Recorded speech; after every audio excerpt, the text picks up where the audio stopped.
वक्फ के खिलाफ मैदान में सीबीआई। वक्फ प्रॉपर्टी पर अवैध कब्जा, 5,000 करोड़ की 5700 प्रॉपर्टी। मौलाना गैंग के उड़ गए होश। नमस्कार, आप सभी का बहुत बहुत स्वागत है। आप देख रहे हैं स्पेशल स्टोरी। मैं हूं परवीन शेख। छत्तीसगढ़ वक्फ बोर्ड ने एक बड़ा फैसला किया है। अब पूरे प्रदेश की वक्फ की संपत्तियों को लेकर सीबीआई जांच का प्रस्ताव प्रदेश सरकार को भेजा जाएगा। पहले महज रायपुर जिले की 500 करोड़ की संपत्तियों पर कब्जे की जांच का प्रस्ताव भेजने का फैसला किया गया था, लेकिन अब फैसला बदल लिया गया है। वक्फ बोर्ड के अध्यक्ष डॉक्टर सलीम राज के मुताबिक प्रदेश भर में वक्फ की 5,723 संपत्तियों पर अवैध कब्जा है। इन संपत्तियों की कीमत 5,000 करोड़ है, जिसमें से करीब 2,000 प्रॉपर्टीज ऐसी हैं जिन पर किराएदार काबिज हैं, लेकिन किराया नहीं दे रहे हैं। किराए से ही सालाना 200 करोड़ मिल सकता है, लेकिन इस वक्त महज 5 लाख मिल रहे हैं। वक्फ के संशोधित कानून के बाद अपने प्रदेश में भी वक्फ बोर्ड ने एक्शन शुरू किया है। प्रदेश भर में वक्फ की संपत्तियों की जांच करके देखा जा रहा है कि कहां पर कौन काबिज है। पूरे प्रदेश में वक्फ की संपत्तियों पर कब्जा करने की जानकारी भी सामने आ रही है। जल्दी संपत्तियों की फर्जी तरीके से बेचे जाने की भी जानकारी मिल रही है। वक्फ की प्रॉपर्टीज को कब्जा मुक्त कराने के लिए लगातार कब्जाधारियों को वक्फ बोर्ड का नोटिस भी दिया जा रहा है। इधर वक्फ अध्यक्ष डॉक्टर सलीम राज का कहना है कि किसी भी हाल में वक्फ की प्रॉपर्टी पर किसी को कब्जा करने नहीं दिया जाएगा। वक्फ की एक एक जमीन को कब्जा मुक्त कराएंगे। जो भी लोग वक्फ की जमीनों पर जो कब्जा होने का दावा कर रहे हैं वो गलत है और हमने सारे दस्तावेज देखने के बाद ही ये नोटिस जारी की है। यानी कई ऐसी जमीनें हैं जिन पर वक्फ की तरफ से दावा किया जा रहा है, लेकिन जो नोटिस भेजे गए हैं वो उन लोगों को भेजे गए हैं जिन्होंने वक्फ के नाम पर इन जमीनों को हथिया रखा है।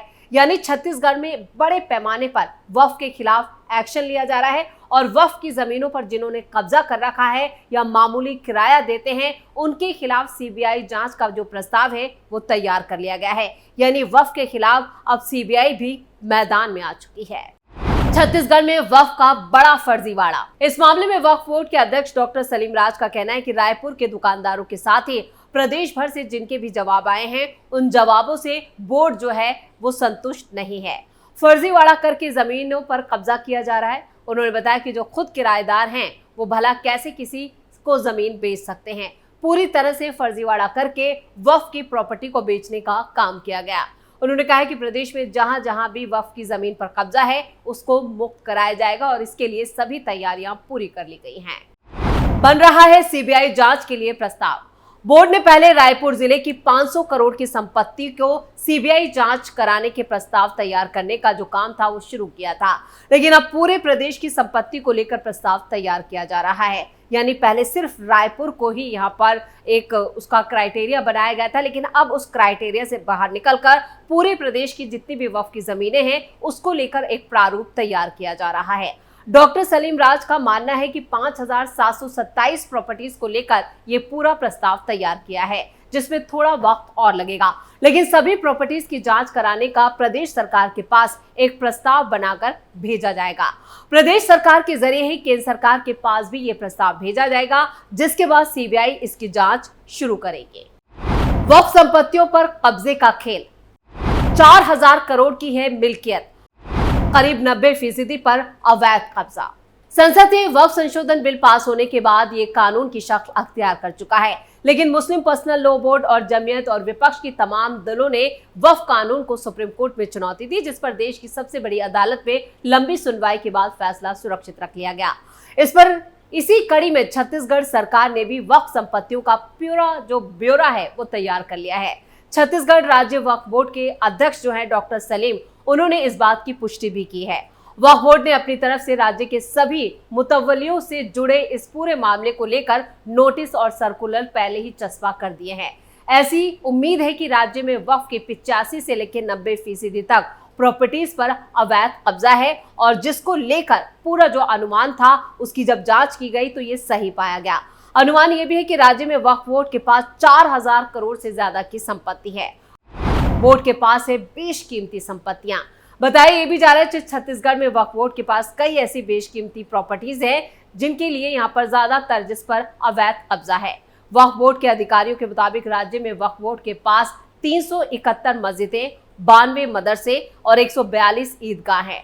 बोर्ड के डाटा के मुताबिक रायपुर, रायगढ़, राजनांदगांव, बिलासपुर, जगदलपुर, मुंगेली, धमतरी और दुर्ग समेत प्रदेश के अलग अलग जिलों में उसके पास 2006 संपत्तियां मौजूद हैं। इनमें से कई संपत्तियों पर अवैध तरीके से कब्जा कर रखा है या फिर गैर कानूनी तरीके से इन्हें बेच दिया गया।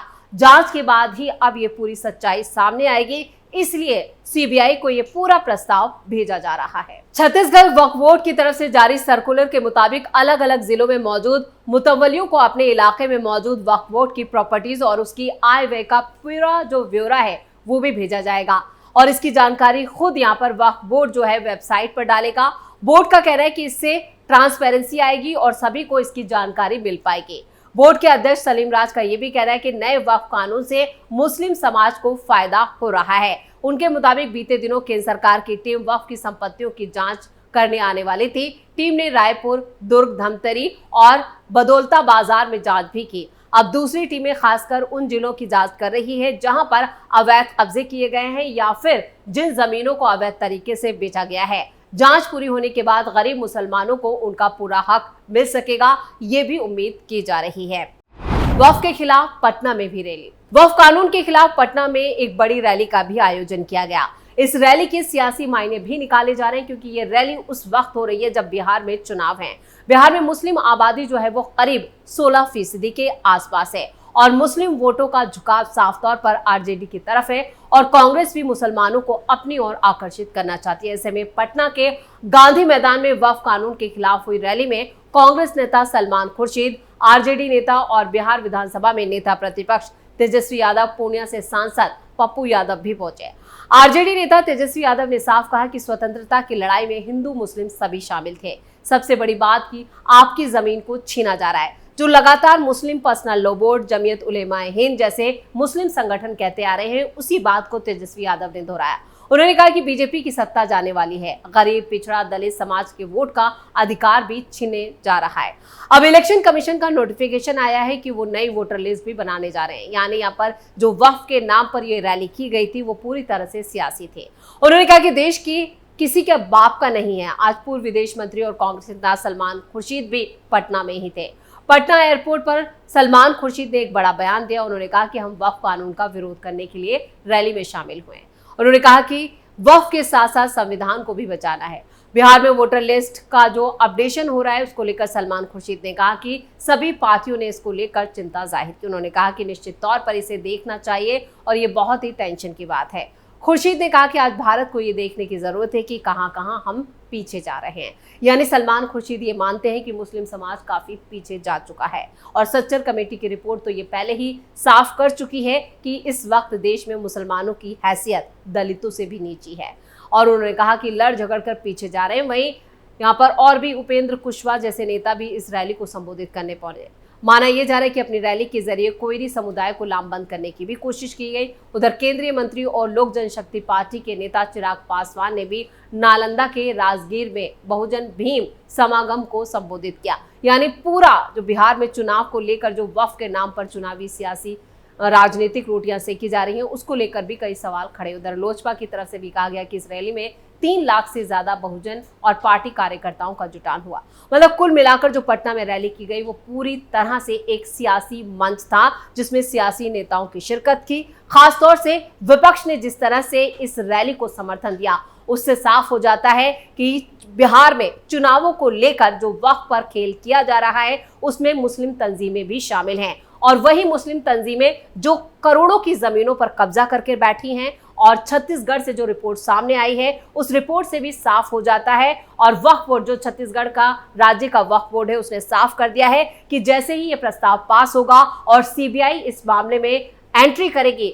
वैसे ही इन नेताओं के खिलाफ भी एक पूरा एक्शन लिया जाएगा और इस एक्शन को लेकर एक जो रोड मैप है उसे भी तैयार कर लिया गया है। साथ ही साथ जो प्रस्ताव बनाया जा रहा है वो प्रस्ताव केंद्र सरकार को भी भेजा जाएगा। यानी मामला सुप्रीम कोर्ट में है, वक्फ पर फैसला हो चुका है, फैसला सुरक्षित है, लेकिन उसके बावजूद जितने भी मुस्लिम संगठन हैं या कहें जो ओवैसी भाईजान हैं उनके पेट में सबसे ज्यादा दर्द इसलिए हो रहा है क्योंकि इन्हीं लोगों ने वक्फ की नाम पर जो जमीनें कब्जा कर रखी हैं या औने पौने दाम जो किराए के नाम पर दिए जाते हैं उससे भी सबसे ज्यादा तकलीफ इन्हीं नेताओं को है, इसलिए ये सभी नेता एक मंच पर नजर आ रहे हैं। तो वक्फ के नाम पर जिस तरह से सीबीआई के लिए एक प्रस्ताव तैयार किया है, इस प्रस्ताव के जरिए साफ है कि जैसे ही वक्फ के मामले में सीबीआई की एंट्री होगी, उससे सबसे ज्यादा दिक्कत में मुस्लिम संगठन और मुस्लिम उलेमा ही फंसने वाले हैं। इसलिए सबसे ज्यादा सवाल और सबसे ज्यादा परेशानी इन्हीं मुस्लिम उलेमाओं को हो रही है।